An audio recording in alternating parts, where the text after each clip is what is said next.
seules dans notre malheur, les femmes, l'une de l'autre ignorées. Ils nous ont divisés, les femmes, et de nos sœurs séparées. Levons nos femmes esclaves et brisons nos entraves. Debout, debout. Est-ce que vous pouvez m'expliquer pourquoi vous manifestez aujourd'hui ? Alors déjà, c'est pour le droit des femmes. Moi, je suis bénévole au planning familial aussi. On peut faire des interventions auprès des jeunes, les sensibiliser par rapport à différentes choses, donc la sexualité, le droit des femmes, la violence conjugale, les prises de risque par rapport à l'alcool, à la drogue. C'est en lien avec mon travail, donc voilà, c'est un tout en fait. Donc forcément que c'est une action qui me touche. Le fait d'avoir une petite fille aussi, je trouve que c'est important de lui faire comprendre les droits qu'elle peut avoir. Je défends les femmes, oui, et que c'est horrible de les mettre à part. Mais que aussi j'ai pas envie que quand je serai plus grande ça m'arrive, qu'on nous mette à part, qu'on nous paye pas comme les hommes. Et tu penses que tu peux changer les choses en manifestant ? S'il y en a un plus un plus un plus un, oui. Il faut qu'il y ait plusieurs personnes pour que ça change.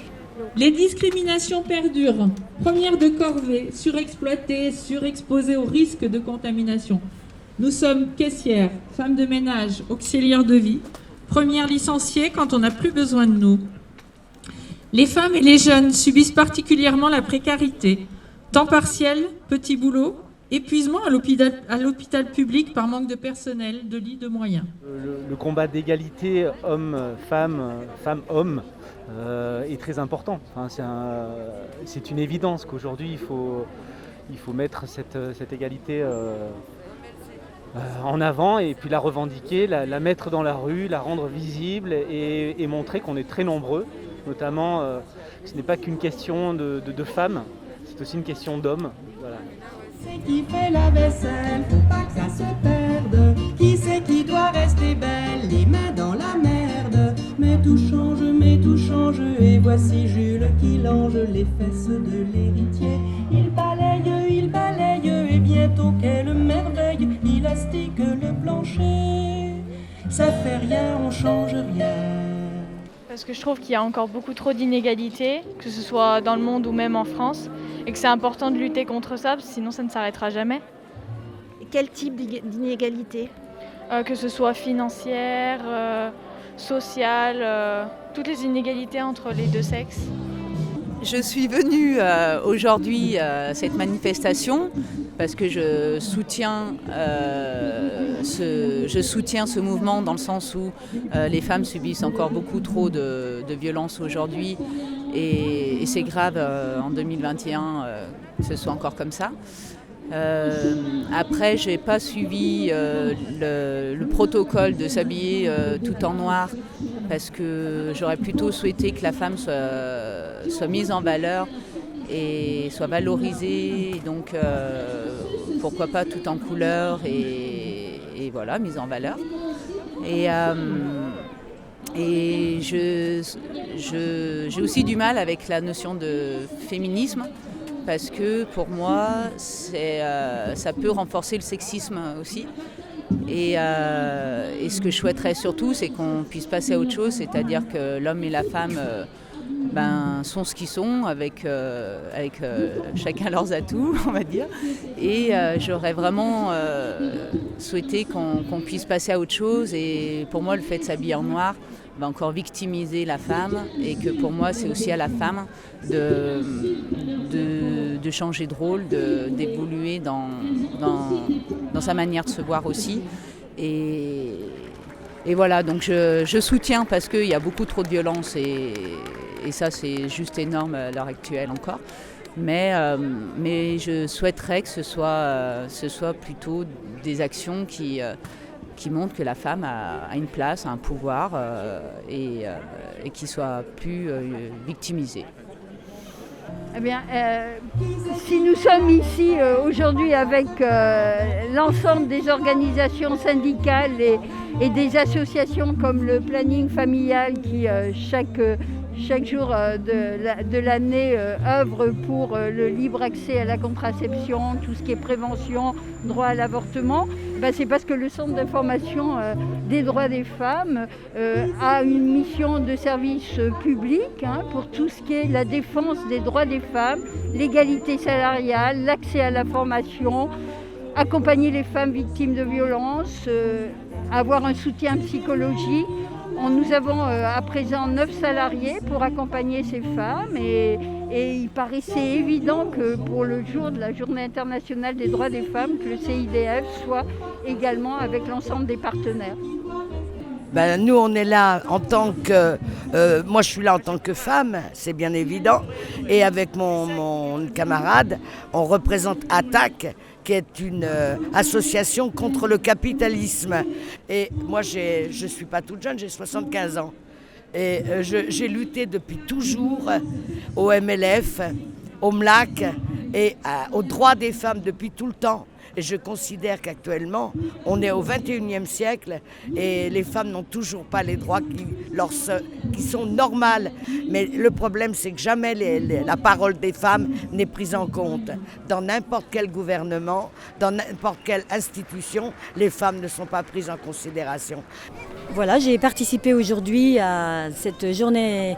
la journée internationale du droit des femmes, c'est lundi prochain, mais étant donné qu'il y a le couvre-feu, que les personnes travaillent, nous avons décidé donc avec d'autres associations, syndicats et organisations de lycéens de faire la journée aujourd'hui, le 6 mars, parce que nous voulions être visibles, nous voulions que les femmes soient visibles.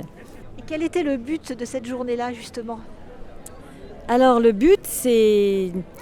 De lier toutes les revendications des femmes, que ce soit au travail, que ce soit dans la vie de tous les jours, que ce soit sur la santé, que ce soit aussi concernant la sexualité.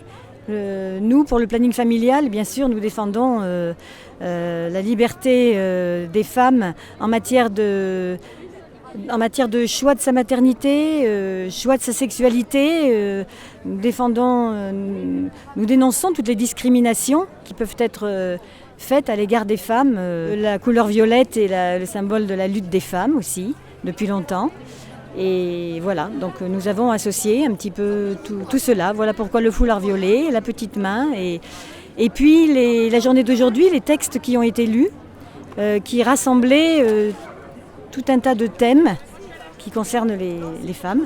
Et puis nous avons parlé donc aussi des femmes migrantes aussi, qui subissent énormément de violences, non seulement quand elles traversent la mer, mais aussi quand elles arrivent ici et qu'elles ont des difficultés pour les soins et pour leur santé.